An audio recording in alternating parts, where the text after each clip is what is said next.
నమస్తే అండి. ఇప్పుడు ఉల్లిపాయలు వేసే నూనెలో ఇవి మగ్గుతున్నాయి. ఇవి మంచిగా మగ్గినాక చికెన్ వేసుకుందామండి.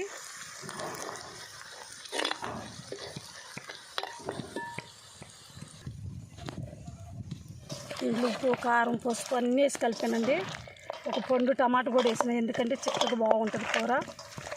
ఇప్పుడు ఉల్లిపాయలు మగ్గినాయి కదండి, ఇప్పుడు చికెన్ దాంట్లో వేసుకుందామండి. ఇదిగండి అల్లం వెల్లిపాయ వేసుకుందాము. బాగా వేగినాయి కదా, చాలా బాగుంటుంది. ఈ అల్లం పేస్ట్ కూడా దీంట్లో వేగిందంటే చాలా బాగుంటుందండి. ఫ్రై అనియండి. ఇప్పుడు చికెన్ వేసుకుందాము. చికెన్ మటుకు సూపర్ ఉంటుందండి. చూడండి, ఇది ఎంత మొత్తం చూడండి, చాలా బాగా వస్తుంది.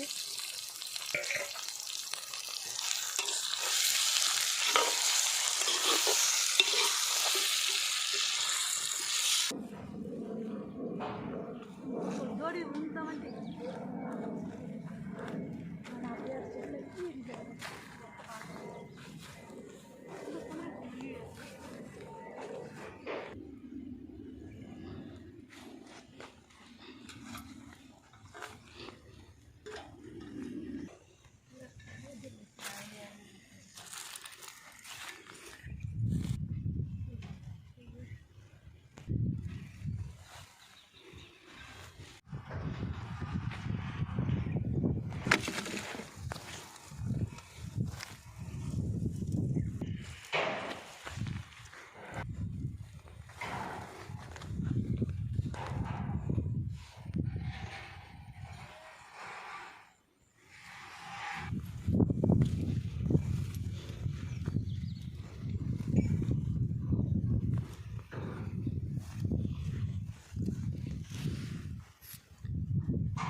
ఇదిగండి. బాగా కూర అంతా మగ్గి ఆయిల్ అంతా పైకి వచ్చింది. ఇప్పుడు ఒక్కసారి కలుపుకొని ముక్కలు బాగా ఫ్రై అయ్యాయి నూనెలోని. ముందే వేస్తే మెత్తగా అయిపోతాయండి. ఇప్పుడు వేస్తే అది ఉడికేళ్ళకి ఈ ముక్కలు కూడా ఉడికితే బాగుంటుంది.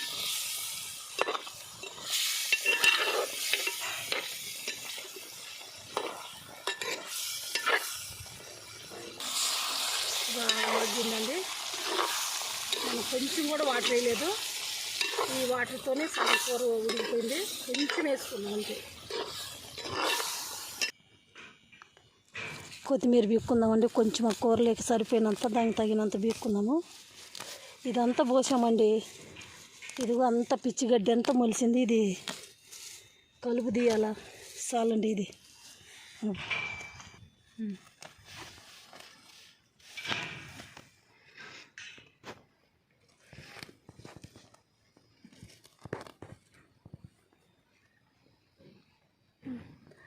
ఇది గంగవాయలేకండి. ఇదంతా ఈ కయ్య అంతా గంగవాయలో పోసాము. మేము వచ్చేలకే మా ఆయన అంత బీకి కుప్పలు పెట్టాడండి. బెండకాయలు తెంపాడు, ఇది బీకాడండి. రేపు గంగవాయల పప్పు చేస్తాము. చాలా బాగుంటుంది. చాలా బాగా పెరిగిందండి. దీనికి ఏ మందులు లేకుండా మంచిగా ఒట్టిగానే మరి పండిస్తున్నామండి. చాలా బాగుంటాయి ఈ బెండ చెట్లు అండి. ఈ కాయలు కూడా మేము వచ్చేలకి ఇగో అన్నీ తెంపాడండి. ఇగో ఒక్కొక్క చెట్టుకి ఒక 5, 6 అట్ట పిందెలు అన్నీ వస్తున్నాయి. ఇంకో వారం ఆగితే ఇవన్నీ వస్తాయండి. చాలా బాగుంటాయి. ఇవన్నీ అయ్యే బెండ చెట్లేనండి. కాకరీ నాటాము, బెండయి, బీరయి, టమాటా, పచ్చిమిర్చి, వంకాయ ఇవన్నీ నాటామండి. ఇప్పుడు మనము బెండ చెట్లు చూపించాం కదండి. ఇవి మేము వచ్చేలకనే మా ఆయన అన్నీ తెంపి పెట్టాడండి. చిన్న చిన్న కాయలతో కూడా ఆయనకి తెలియదు. ఇగో చిన్నగా తెంపాడు. ఇప్పుడిప్పుడే మొగ్గలేస్తున్నాయి. ఇది తొలికాపు అండి. గంగవాయల కూర అయితే ఇదిగో బస్తాడు వీకెండండి. ఇదంతా మరి మేమేం చేయాలండి, మా ఇళ్ళ వాళ్ళకి కూడా ఇస్తాము. ఇది అయితే బాగా వచ్చింది. ఇగో బీరకాయ కూడా తెంపిండండి. చిన్నకాయని కూడా తెంపేసాను. వద్దని నెల కాపిండు. ఈ బెండకాయలు 1 కిలో ఉంటాయి. ఈ గంగవాయల కూర రేపు పప్పు చేస్తే మామిడికాయ వేసి సూపర్ ఉంటుందండి. వేపిన పప్పు వేస్తే ఇంకా చాలా బాగుంటుంది. వేసుకుందామండి. కొంచెం ధనియాలు అన్నీ వేసి దీంట్లోనే పట్టామండి. కొంచెం వేసుకున్నాము. కొత్తిమీర దింపుకొచ్చాం కదండి, కొంచెం వేసుకున్నాం. ఇది కూడా బాగుంటుంది. ఇవాళ మేము అన్నీ చూపించామండి. బెండకాయలు, గంగవాయల కూర, మా తోట అన్నీ చూపిస్తా వీడియో చేసామండి. చూడండి, కూర కూడా అయిపోయిందండి. చాలా చిక్కగా బాగా వచ్చింది. అంతే, ఇంకా ఎక్కువ వాటర్ వేయకుండా మగ్గించామండి. ఒక పండు టమాటా ఒక 2 వేసాము. ఇంత చిక్కగా బాగా వచ్చింది చూడండి. చాలా బాగా ఉడికింది, దగ్గరికి అయిందండి. వీడియో చూడండి, అందరూ లైక్లు కొట్టండి. ఎట్టుందో మీరే చెప్పండి అండి. కూర అయితే చాలా చాలా బాగా వచ్చిందండి. అయిపోయిందండి.